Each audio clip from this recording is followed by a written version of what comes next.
প্রিয় ভাই এবং বোনেরা, আসসালামু আলাইকুম। আমি ডাক্তার রায়হান হাসান একটি সামাজিক সংগঠনের পক্ষ থেকে আসছি, Jessore community social welfare organization. আমাদের ফেসবুকে 2 লক্ষের অধিক মেম্বার আছে। আমরা রেজিস্টার্ড একটি সংগঠন। আমাদের কমিটিতে 250-এর উপরে ভলান্টিয়ার আছে। রামিসার সাথে যে ঘটনা ঘটেছে, আমরা শুরুতেই এর প্রতিবাদ জানিয়েছি এবং যথা সময়ে যদি বিচার বলতে একটাই আমরা বিচার চাই। কি বিচার? জোরে বলেন, রাজি আছেন তো? আমরা ইনশাআল্লাহ, আমি একমত। এখানে আপনারা যারা আছেন, আমরা রাজপথ ছাড়বো না। আপনারা সাথে থাকবেন। বিচার উন্মুক্ত মঞ্চে এই বাড়ির সামনে হতে হবে। এই বাড়ির সামনে বিচার হতে হবে। জনতার রায়ে যে হবে সেই বিচার এই বাড়ির সামনে কার্যকর করতে হবে।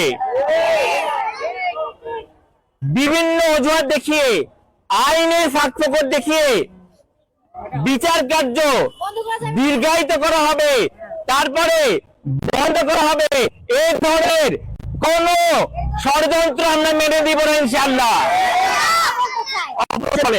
আমরা কালকে এখানে কথা বলছি, সরকার আসছে আর্থিক সহায়তার ব্যাপারে কথা বলছে। আমাদের মুখের উপর মার্ক চিহ্ন করে দেওয়া হয়েছে, রেড মার্ক। আপনারা দেখতে পাবেন, যদি সাংবাদিক থাকে এখানে একটা ভিডিও করতে পারেন আপনারা। কেন এখানে রেড মার্ক যদি করতে হয়, এইখানে যতজন মানুষ আছে আমার নামে সবাই রেড মার্ক করেন। আমি একজন চিকিৎসক, আমি দায়িত্ব নিয়ে বলছি, আমি রাজপথ ছাড়বো না ইনশাআল্লাহ। আমি একজন ডাক্তার হিসেবে জানি, একটা মেয়ে বয়স 5 বছর, 7 বছর, আমি বুঝি না ভাইনার রক্ত কোথা থেকে এসেছে। পাকিস্তানি সে কদম। আচ্ছা, আমরা বলতে চাই,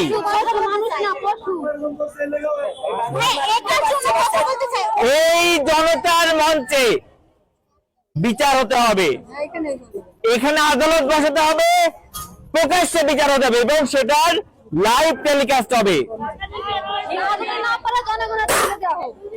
আপনারা অনেকক্ষণ কষ্ট করছেন, আমি দেখেছি। আমাদের পক্ষ থেকে সর্বাত্মক সহযোগিতা থাকবে। আন্দোলন, সংগ্রাম সবকিছু চলবে। 48 ঘন্টা বলা হচ্ছে, 72 ঘন্টা বলা হচ্ছে। অতীতে আমরা দেখেছি সাগররুনি হত্যাকাণ্ড, এই হত্যাকাণ্ড, তনু, ফারিয়া নামে আর অনেকেই ধর্ষণের শিকার হচ্ছে না? ঠিক একইভাবে এটাকেও ধামাচাপা দেওয়ার ষড়যন্ত্র হতে পারে। আপনারা কি মেনে নেবেন সেটা? মনে রাখবেন, এখন সবার আবেগ আছে, মনে হচ্ছে যে আমরা সবাই সক্রিয় থাকবো, কিন্তু বলছি এখন যেমন আমরা সক্রিয় আছি, বিচার হয়ে রায় কার্যকর হওয়া না পর্যন্ত আমাদের সক্রিয় থাকতে হবে। আমাদের বোন আছেন, উনি মার্ক করে নিয়ে কিছু বলবেন। আমরা কালকে সরকারের বিষয়ে কথা বলছিলাম, যেহেতু সরকার আসছে, উনি আমিনুল সাহেব নিজে একটা পোস্টে আপনার গিয়ে হচ্ছে দিয়ে দিছে, ক্যাপশন হিসাবে দিয়ে দিছে ওনারা আর্থিক সহায়তা করছে। আমিও এই বিষয়ে কালকে উপরে গিয়েছিলাম, শুনে আসছি, আমি মিডিয়ার সামনে বলছি। এটার জন্য আমাদের যারা যারা ভুয়ো বলছে, সরকার আসছে, স্বরাষ্ট্রমন্ত্রী কোনো পদক্ষেপ না নিয়ে চলে গেছে। অনেক ছেলে পেলে তুমিও আছো, এই যে তুমিও আছো, দেখো। না না, এটা আমি না। তুমি না? স্বরাষ্ট্রমন্ত্রী বিছানায় বসতে পারছিল না, ওই জায়গায় অসুবিধা হচ্ছে। এসির বাতাস খেয়ে খেয়ে ওই জায়গায় বসতে অসুবিধা হচ্ছে। ওনারা এসির ভিতরে থাকছে। আমি সরকার প্রধানকে উদ্দেশ্য করে বলবো, উনি প্রধানমন্ত্রী হয়েছেন, উনার একটি মেয়ে আছে। আমি বলবো আগের যিনি প্রধানমন্ত্রী ছিলেন এই ধরনের ঘটনা হলে ভুক্তভোগীদের উনি বাড়িতে নিয়ে গিয়ে কান্নাকাটি করতেন না? আমরা চাই না বর্তমান প্রধানমন্ত্রী সেটা পুনরাবৃত্তি করুক। আমি বিএনপি সরকারের প্রতি আহ্বান জানাবো, আপনাদের সরকার 2001-এর পর যখন ক্ষমতা এসেছিল বেগম জিয়া অ্যাসিড নিক্ষেপের বিরুদ্ধে কঠোর শাস্তি বিধান জারি করেছিলেন এবং অ্যাসিড মারা বন্ধ হয়েছিল। আপনি তার সন্তান, আপনার পিতা শহীদ প্রেসিডেন্ট জিয়াউর রহমান। আপনাকে আমরা অনুরোধ করব আগামী 24 ঘন্টার মধ্যে ধর্ষণ বিরোধী কঠোর আইন জারি করুন। যেভাবে অ্যাসিড নিক্ষেপ বন্ধ হয়েছে সেভাবে যেন ধর্ষণ বন্ধ হয়। যদি না পারেন যে প্রতিরোধ এই বাংলার মাটিতে গড়ে উঠবে সেইটা আপনারা ঠেকাতে পারবেন না ইনশাআল্লাহ। আমরা আপনাকে এখন পর্যন্ত সম্মান করছি, সম্মানটি ধরে রাখুন। তা না হলে আজকে আমরা নেমে এসেছি, আরো লক্ষ লক্ষ জনতা নেমে আসবে, শুধু ঢাকা না সারা বাংলাদেশে আমরা নেমে আসবো। কথা বলা কি অন্যায়? তাহলে বিএনপিরা এভাবে কেন করছে? রেড মার্ক দিয়ে আবার এখানে ক্যাপশনে দিছে 5টা থেকে আমরা নাকি কালকে রাস্তা বন্ধ করে রাখছি। আপনাদের তো সরকার আসবে বিধায় আপনারা রাস্তা বন্ধ করে রাখছেন, আমরা কেন করব ভাই? তারপর গিয়ে এখানে লিখতেছে কি উনাদের বাসায় ফুটফুটে সন্তান আছে। যদি সন্তান থাকতো তাহলে রামিসা আসিয়ার বিচার কেন হয় না? আবার এখানে লেখছে যে আমরা আওয়ামী লীগ। ভাই রাজনীতি কি আমরা বুঝি না? আমাদের মধ্যে রাজনীতি নাই, ঠিক আছে? আমরা রাজনীতি বুঝি না, আমরা শুধু বিচার বুঝি।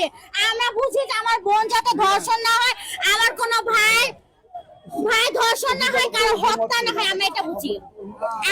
আমরা তো বিএনপি আওয়ামী লীগ বুঝি না। তাহলে বিএনপির মধ্যে আমাদেরকে কেন এই যে এই red mark black mark white mark yellow mark করে লাভ নেই। আমরা করে মার্ক বুঝি না, আমরা শুধু বুঝি বিচার এবং বিচারের রায় কার্যকর, এর বাইরে আমরা কিছু বুঝি না। একজন অভিভাবক এখন আমার রাস্তায় নামছে, এখন আমার ফেসে রেড চিহ্ন হইছে। রেড চিহ্ন হওয়ার পর বিএনপি লোক কি গ্যারান্টি রাত 3টা বাজে আমাকে আমাকে হত্যা করবে না বা আমাকে ধর্ষণ করবে না? আজকে তারেক রহমানের পিছে উনি বিএনপির লোক, উনি আনিসুর হক, ওনার সাথে আমিনুর সাহেবের সাথে কানেকশন আছে। আমি ওনার আইডি থেকে আমি তো মনে করি বিএনপি নেতাকর্মীদেরও উচিত এই আন্দোলনে সামিল হওয়া। বিএনপির প্রত্যেক লক্ষ লক্ষ নেতাকর্মী যারা আছে প্রত্যেকের উচিত এই রামিসার হত্যাকারীর সর্বোচ্চ শাস্তি নিশ্চিতে কার্যকর ভূমিকা পালন করা। তারা কেন নীরব আছে এটা আমি বুঝি না। একজন অভিভাবক কিছু বলবেন, আমরা তা করে শুনতে পারি।